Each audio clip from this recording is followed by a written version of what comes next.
tey nag lémium lañ leen indi lémium utérin plus connu sur le nom de fibrome nga xamante ne sonal na xale jigéen ñi sonal na ñëpp jaasul kenn nekkul ne voilà man duma ko am keneen du ko am jaasul kenn parce que dafa am ay critères yi nga xamante ne moom yooyu lay choisir déjà comme on dit fibrome doonul lu cancérigène pour dalal seen xel aussi dalay sonal torop mën na la indil ay complications ba indi même rey nit sax mais du cancer quand même c'est une tumeur non cancéreuse d'accord qui se trouve en fait dafay loger wu dans l'utérus mën laa tere jur ou bien jël loolu ëmb di nga jël ëmb normal mais doom ji moo dul toog parce que place bi doom ji war a toog moom fa lay ñëw uufu boofu te aussi moom gravité am dafay dépendre selon la taille selon la taille du fibrome d'accord pour les causes nee nañ ni que doonul li nga xamante ne am na carrément li nga xamante ne moo koy causé maanaam feebar du ko joxe et tout li gën a ràññee sur bu ñu jëlee 10 filles 10 filles yu ko am bu ñu jëlee pardon 10 jigéen yi nga xamante ne dañu amee fibrome 4 yi antécédent familial la dafa am ci seen famille donc question d'hérédité la donc ñenn ñi ci des mooy ñi nga xamante ne xëy na def nañu 45 ans et plus d'accord 45 ans et plus dañ koy far di gis li ci rek li ci des nag xale jigéen ñi la parce que la nature Tata Maïté la nature a horreur du vide en fait boo tolloo ci âge procréer te amuloo doom fibrome day ñëw d'accord fibrome moom moo tax ma ne jaasul kenn en fait donc boo tolloo ci jural li ngay jur nga pare ci passer à autre chose mais boo tolloo ci jur nga ne du ma jur parce que dafa may tere liggéey wala dafa am loo xamante ne daf lay empêcher ngay pousse jur mi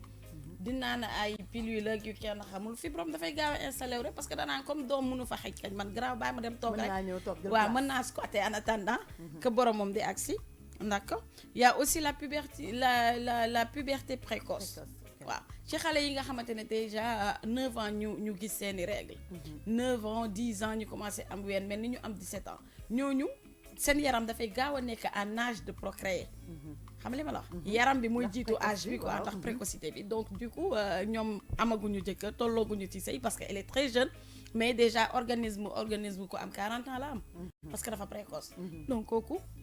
mooy en général xale jigéen ñi ngay gis ni très jeune amuñu jëkkër amuñu dara ñu def fibrome parce que ñooñu en âge ay xale lañu mais ci wàllum yaram ñooñu devancé nañu seen âge effectivement avancé na y a aussi l'obésité ñi pataa ñi sama classe ki am pagaay ñooñu dañuy far di am fibrome parce que obésité bee tax donc pour les signes nee nañ doonu loo xamante ne dalay doo miir doo am ay nausées pour nga xam ne am nga fibrome li nga xamee comme mbirum jigéen la ak fi mu kii moom foofu lay manifesté wu déjà di nga am ay douleurs pelviennes sa biir bi day metti pour un oui pour un non extra règle même pendant les règles même bu dee amuloo règle sax sa naq bi day metti tout le temps mooy première signe bi nga xamante ne moo gën a fréquent bu loolu weesoo ñu ne la biir bi non seulement day metti mais dafay diis tu as l'impression que dafa am lu nekk ci biir xam nga muy def ay crampe te ku nekk crampe ne ni day bouger donc biir bi dafay raf nga yaakaar dafa am lu nekk ci biir bi di yëngu ok donc bu loolu weesoo biir bi dafay rëy ñi koy far di am sax surtout si jeune fille seen parents yi dañuy am tendance dàq leen yaakaar dañoo ëmb fekk du ëmb fibrome bi la et puis day développé comme ëmb ndax fibrome moom mën na dem ba atteindre yenn poids yi nga xam ne comme doom donc te xoolal doom rek bu nekkee place non doom mën na mat 10 kilos kañ waaw am na doom mooy doom yooyu nag ñi nga xamante ne ñooñu bi ñu juddoo ba bu ñuy màgg yëpp dañuy am suivi médical parce que dañu juddwaale sax ak kii sont les bébés macrosomes les gros bébés 9 kilos 10 kilos dañ koy am bébé yooyu en général dañuy juddwaale ak diabète et puis tout et tout donc bu loolu weesoo ñu ne la si yenn cas yu ci bëri aussi dañuy gis ni que c'est asymptomatique maanaam y a pas de signe ñenn ñi dañuy ñëw ba développer seen fibrome ba mu dem ba am yenn taille te ñoom mënuñu ko xam en fait am na ñoo xam ne aussi ci règle yi fréquence bi dafay yokk da ngay gis ku gis 3 fois règle am ci mois bi wala tous les 10 jours mu gis règle am mu ñëw et bu ñëwee pour mu arrêter problème la ça vient en grande quantité et li tax ngay mën a xam différence règle mooy parfois day ñëw ak ay caillots de sang alors que règle saignement normal la mais moom day ñëw ak ay caillots de sang yoo xamante ne sax bu caillots yi di génn sa biir day mettiwaale da ngay mel ni daal maanaam kuy wasin tellement que ça fait mal ok da ngay am ay crampes il y a la distension aussi tu as aussi mal au dos nga xamante ne sa yaxu ginnaaw bi dafay metti di irradier ci ndigg bi jàpp tànk yi loolu c'est la douleur bi nga xamante ne typiquement quand même problème lii la parce que gisoon nañ ko ci cancer du col de l'utérus aussi ni douleur bi aussi dafay def noonu donc genre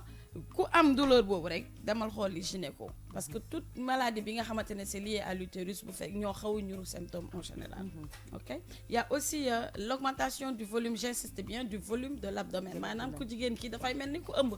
te ëmbul donc moo tax dafay nax ñu bari parfois nga dégg ñu ne la kii de ëmb 10 mois la def parce que ñoom yaakaar jàpp nañ ni elle est toujours en état ok baaxul. Donc les premières complications de la fibrome déjà c'est l'anémie parce que kii day une hyper nu muy waxatee sax du ma ne hémorragie en fait une augmentation fréquente en fait des règles et du volume quand même kii di ne deret bu bari rek ne anémie mooy première cause yi et day dem ba day reye parce que ku ne anémie rek xam na ni que tous les organes ont besoin de sang donc bu demee ba nga nekk en manque ça devient autre chose. Il y a aussi la nécrose aseptique mooy maanaam fibrome bi dafay dem ba nécrose ci biir loolu lu koy firnde mooy booy dem booy gis sang bi dafay ñuul wala mu coagulé sang bi du doon sang bu frais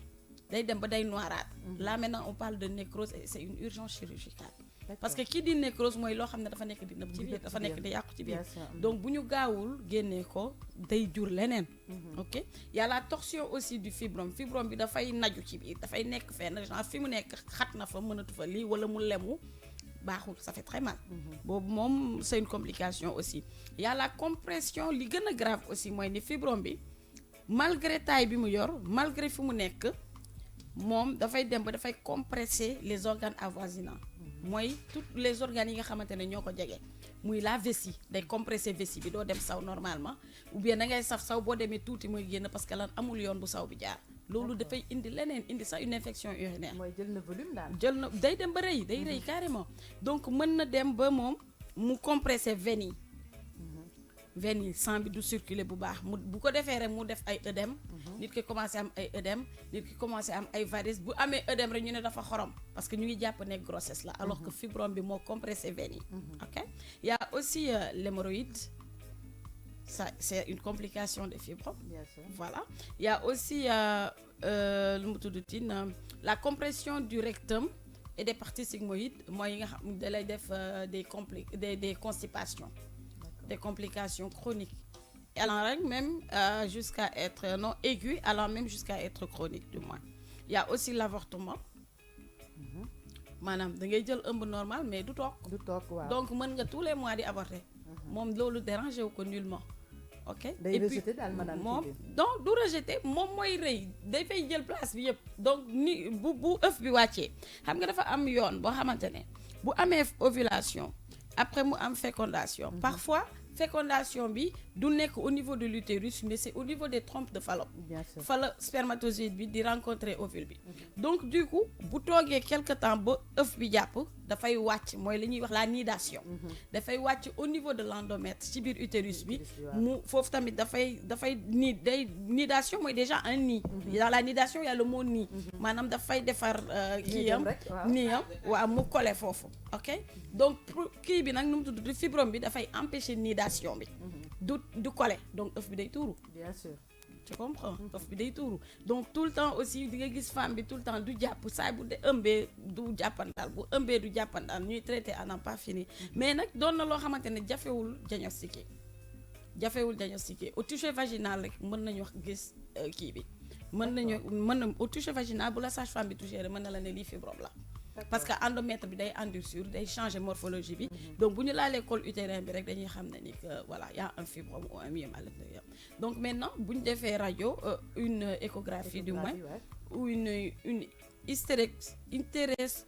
hystéroscopie de moins c'est la radio de l'utérus dañ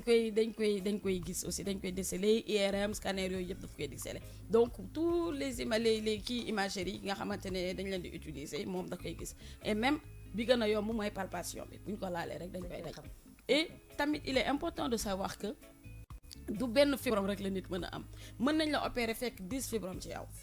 et partie bu ko neex lay law déjà l'image mu ngi nii woon ñu ko fu ko neex lay taxaw fu ko neex lay taxaw kenn mënul ne maa ngi ko maîtriser fii la mais aussi li ci important mooy ni moom c'est pas malin les bénin donc dañ koy recueillir génne ko mën nañ ko déceler léegi ci yow defal la un bilan préopératoire dugal la opéré ko bokkul ak cancer mi nga xamante ne c'est une tumeur cancéreuse mais maligne nga xamante ne boo koy laal mu métastasé wu donc kooku da yaa un protocole bi nga xamante ne buñ koy extraire noonu la ñu war a def déjà mais moom amul problème yooyu yëpp ok donc il y a l'implantation aussi di nga dem ba jël ëmb ëmb bi di développé wu muy naj doom bi donc doom bi du màgg ci biir bi donc yooyu en général suñ lay defal césarienne effectivement léeg la nga gis xale juddu mbagg loxo bi du bouger sax parce que lan dafa naju woon daawul bouger bu baax ñuy stimuler mu toog wen kii wala kanam gi et tout yooyu yëpp daf koy def parce que xale yaramam dafa mel ne élastique période boobu dara dëgëragul te position bu mu tàmm jël après foog bu mu juddoo ñu defal ko ay séance de kiné pour mën a rééduquer en fait membre boobu parfois ci épaule bi parfois ça dépend daal moom day laa moom waaye laa fi nga xamante ne du place am mu dëkk fa kon lépp lu fay ñëw war fa nekk dafa et aussi mën na def di nga dem ba ëmb sax ba ëmb bi sori mu décoller placenta bi parce que placenta bi du kolew bu baax ndax moom dafay déformer endomètre bi te foofu la mbir yi di kolew donc moom day dem ba déformer lépp day yàq ci biir daal li muy yàq ci biir moo gën a flagrant te moom interne externe la ci biir lay yàq mi ci aussi ku gis xam ne kii dafa amee fibrome bu dee ku ñaawul njort ne dafa ëmb fibrome la donc bu li tax mu grave mooy moom bàyyul kenn imagine nga yor doom bu am 15 ans mu am fibrome yow ci âge bi 15 ans mais mu ngi am organisme ko am 35 ans donc kooku am fibrome noo koy expliquer kenn xamul boo nee fibrome sax ji dañ naan moo da koy suturaal rek dafa ëmb ñun dañoo bat science en fait nu ñuy xalaatee ok donc loolu lu mat a bàyyi xel la te ñoom aussi ñi nga xamante ne dañu am fibrome dañu war a am suivi psychologique dañu war a am nu mu tudd tin tonton Al aide-moi un peu dañ leen war a jàppale encadrement je veux dire soutien psychologique c'est le mot en fait dañ leen war a soutenir muy famille bi comme médecin bi parce que xamuñu li leen daal foo toog yaa ngi saigné foo toog yaa ngi miir yaa ngi daanu donc kooku dafa war a lekk lu baax war a nekk ci environnement bu sain et aussi doon nekk environnement boo xam ne aussi dafa set parce que ki nga xamante ne dafay saigné tout le temps mën nga jëlee feebar fu ne donc muy loolu lañ leen indiloon tey ci fibrome et traitement bi aussi comme on le dit ça dépend de la gravité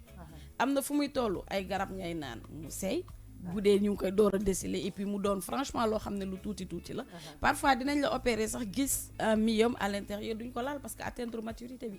dañ ko fay bàyyi da lay sonal rek donc léeg-léeg nga dégg ñu ne la en fait même loolu entre médecins sax da ngay dégg parfois ñu xaw koo werante mooy lan parfois médecin di la defal césarienne gis myome ci biir dindiwaale ko parce que il se dit ibbi naa ba pare lu ma fa fekk dama koy génn loolu moo nekkoon l'ancien protocole mais maintenant avec le nouveau protocole mooy boo opéré nit pour doom rek ngay lijjanti génneewaat bul fa laal dara parce que mën nga di lijjanti doom ji nga laal fa fibrome mu ñëw defal ko hémorragie bien sûr tu comprends donc maintenant il y a les médecins ñu opté ancien protocole bi ba tey am na ñoo xam ne ils font le nouveau protocole xam nga OMS mooy def organisation mondiale de la santé mooy changer protocole yi et seulement ni médecine di progresser noonu lay changer donc il y a ces deux kii là yoo xamante ne parfois dafay nekk source de werante même entre les malades tu comprends parce que moi je me rappelle bien bi may defal sama césarienne j'avais des myomes mais le médecin docteur Khadija elle m'a dit non da nga am ay myomes ma ne ko doo ko dindee mu ne ma non duñ ko laal mais tu trouves que les anciens protocoles bi ils se disent que voilà kii nga opéré ko pour césarienne nga gis fa ay myome nga bàyyi ko fa bu defee 6 mois 7 mois myome yi màgg tamit nga opéré waat ko pour def myome autant l'enlever une autre fois mais nag le protocole maintenant le nouveau protocole aussi li mu wax moo gën a logique boo opéré nii pour césarienne zéro risque parce que yaa ngi gis li nekk ci biir du am hémorragie di nga surveiller di nga mën a def hémostase bi mais maintenant boo xasee tëj nga def sa césarienne ba pare nga génnee myome bi fi nga ko génnee noonu fekk mu nekkoon ci kaw vaisseau sanguin donc kooku tu lui crées une hémorragie bi nga xamante ne kenn lu dul opérer ko defaraat ko duñ ko mën a kii di nga facilement nga perdre sa malade donc protocole boobu la ñuy di suivre léegi donc myome doon na loo xamante ne lëmbee na dëkk bi boo jëlee sur les 10 femmes portantes au moins il y a 5 ñu ko yor di dox ak moom que mu màgg que màggul mais nag li koy gën a indi mooy toll si njur te juruloo d'accord moo la ñuy justement wax. dama bëggoon ñëw ci point boobu noonu parce que li nga wax sànq c'est très important ah. sànq yaa ngi wax aspect wu xale yi nga xamante ne dañuy teel a am fibrome. xam nga tey par exemple par rapport ak ñun ni ñuy gisee tey une enfant qui a 15 ans ou qui a 16 ans mu am fibrome les gens déjà ils ne savent pas comme li nga wax ni que c'est héréditaire. am na ñoo xam ne par exemple c'est des cas héréditaires. Effectivement, am na ñoo xamante ne antécédents voilà familiaux. dañu toll ci jur par exemple juruñu parce que tey une fille de 15 ans nga ne dafa toll ci jur ça fait. ça sonne mal à l'oreille. ça sonne mal à l'oreille Effectivement. donc tey xale boobu noonu am fibrome automatiquement ce qu'ils vont penser mooy elle a une vie sexuelle. Ouais. automatiquement duñ sax jéem a calculer naan peut-être anomalie bu nekk ci yaramam la wala benn malformation la wala hérédité la non non automatiquement dañuy naan dafa nekk xam naa ci dafa nekkoon ci li ko neex. mu jël grossesse wala ñu ne. moo doon xam yàq fan ci lan la wala dafa doon jéem a yàq biir. mu loolu jël yëpp gis fibrome nañ ko fi, wala dafa ouais. nekkoon di def ay rapports sexuels peut-être yu bëri ba mujj ci am ay complications affaire que fibrome alors que c'est génétique wala c'est un problème boo xamante ne hormonal la. xam nga loolu yëpp c'est des choses yoo xamante ne c'est bien d'en parler pour que les parents aussi entendent tey sa doom dina ñëw tey nga gis biiram di màgg yow cherché woo à comprendre ce que tu te dis automatiquement mooy sama doom dafa ëmb dafa dem fawi ji ba ëmb alors que xale bi mën na ne sax elle est toujours vierge xamul luy góor tey mu jàpp fibrome ce qui est recommandé mooy d'aller chez le médecin déjà pour Exactement, voilà. diagnostic bu baax bi pour xam Parce qu'en fait, s'il y a des signes anormaux, ça concerne l'organisme de l'être humain, le premier réflexe, bon, en fait, c'est l'amener chez le médecin pour s'assurer que est-ce que l'île ou le douli. voilà justement Mais voilà, nit ñi dañu war a mandu daal. te xam nga li loolu graaw nag mooy mooy ne suñu Voilà, problème nañu li mandu. graaw ne Voilà. fii fibrome bu Dana muy waar. teel nii duñ ko yóbbu hôpital da ngay gis nga commencé am saignement nga dem ci maaman yi maaman bi du problème waxuñu ni du ko faj de man boobu je dis pas que du ko faj parce que garab yi muy joxe ci lañ sukkandiku defal comprimé mais il y a un problème de dosage en essayant de soigner ton fibrome tu te colles une insuffisance rénale Question. waaw Kan mooy maa mën pour yow? maaman mooy les tradipraticiens Qui est tradipraticien et qui l'est et pas? qui ne l'est pas Voilà, justement, alors, allez, Effectivement. mais les gens ne le savent pas mais justement, il faut en parler. nit ñi xamuñu ko xam nga tradipraticien mooy kiy joxe parce que d'habitude bu ñu nee maa mën xam nga nit ñi lan la ñuy foog maa mën sëriñ yi nga xamante ne da ngay dem ñuy def ay xaatim Waaw, ak di ñaanalaate waaw, yu bon wala lu baax. li mu wax nii pour nga tontu ko ci baax na parce que ñu bëri boo nee maa mën rek tey ji su ma jaaxlee ñun par exemple ma ne dañ ma liggéey Oui. damay dem ci benn maa mën ne ko man dañ ma liggéey lii ak lii kooku tamit defar ma ay ñaan ñun olof xaw ma ñun nit ku ñuul loolu la ñu tuddee maa mën c'est nag am na ñeneen ñoo xamante ne tradipraticien ñoom ñi ngi leen di woo ñi nga xamante ne ñoom ñooy defaru garabu yi olof loolu lay wax garabu parce que lii nga wax ni c'est très important ñu bëri xamuñu ne c'est une confusion, hein. def la part des choses maa mën mooy ki nga xamante ne mën na li nga xamante ne tubaab da koy def Ok. man maa mën mooy ki nga xamante ne comme son nom Mën na la lépp. mën na lépp Eh.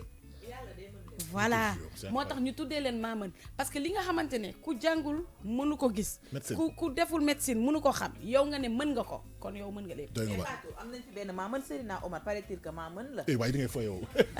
Mais non, eh. mais aussi problème lakkal maa rek. mën yooyu li may wax mooy dañuy faj Dëgg la. dañuy faj parce que nit dina dem ñu soulager ko mais bul xam li ñu yëkkati derrière Mais tradipraticiens, man, ay gawsu, ay pharmacopées, ñu yore, et puis surtout, c'est des, ouais, je veux dire, Ouais, ce sont mais- des gens reconnus par la corporation que ñoom mën nañu médecine traditionnelle bi. effectivement Oui, parce parce que qu'ils garab utilisent bi de bons lañ produits. de bons produits mais problème qui se pose c'est le dosage Dañu lor moi nit- je connais quelqu'un bi nga xamante ne il a étudié ça gis nga pharmacopée traditionnelle loolu la jàng il prend fii ay garab moom di ko yóbbu Japon il a même épousé une japonaise Serigne Ndiaye moom ñëpp a ko xam Kër Ndiaye loolu dëkk daf ciy defar ay gélules gis nga même lii bi nu mu tudd ci garab bi ñebedaay bi il te le dit mu ne la dina faj lii mii lii la lay indi donc dosage ay gélules moom ma ko doon expliquer mu ne ma tous les médicaments yi ngay gis mu ne ma c'est le dosage mu ne ma le comprimé que tu vois là ñu ne la un 10 milligrammes mu ñebedaay moo ci war a nekk xobu ñebedaay bi di def 100 milligrammes benn xob yow ngay ñu ne la ñebedaay day faj rek nga jël ngëpp nga def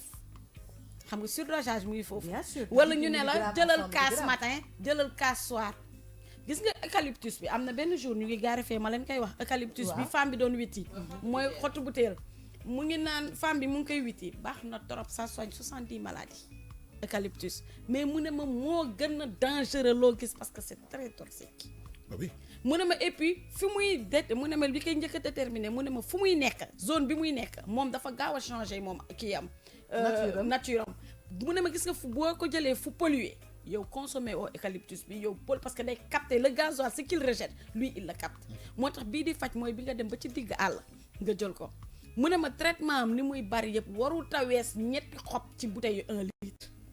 ak benn kaasu ataaya par jour. Si tu permets, avant ñu tëj, c'est-à-dire que je voudrais juste attirer l'attention sur les gens. Pharmacopée mooy maanaam pharmacie bu moderne bi nga gis mais koo xam ni maanaam si